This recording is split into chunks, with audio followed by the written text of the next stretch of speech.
எங்களுக்கு தரப்பட்ட இடத்துல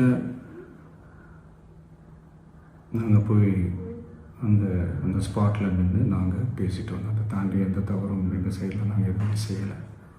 பட் இருந்தாலும் எங்கள் கட்சியை சேர்ந்த நிர்வாகிகள் தோழர்கள் மேலே எஃப்ஐஆர், அது மட்டும் இல்லை சோஷியல் மீடியாவை சேர்ந்த நண்பர்கள் தோழர்கள் அவங்க மேலே எஃப்ஐஆர்லாம் போட்டு இப்போ பிடிச்சிக்கிட்டு இருக்கிறாங்க.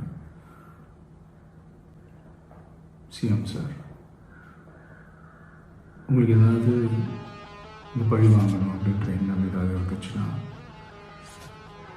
என்ன வேணாலும் பண்ணுங்க.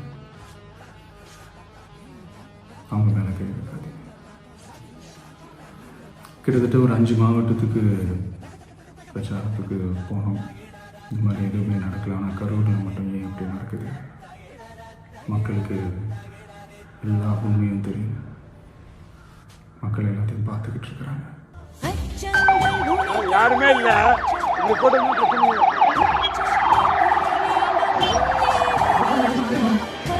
யார் இருக்கு? அவங்க அப்படியே போட்டு போறாங்க, அடிச்சு உடைக்கிறாங்க. நான் வரணும் வேணும்னே பார்த்தீங்களா?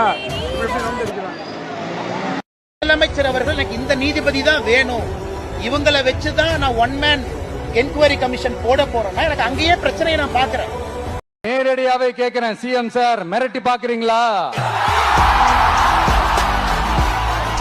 அதுக்கு இந்த விஜய் ஆள் இல்ல சார், அதுக்கு நாம ஆள் இல்ல சார்.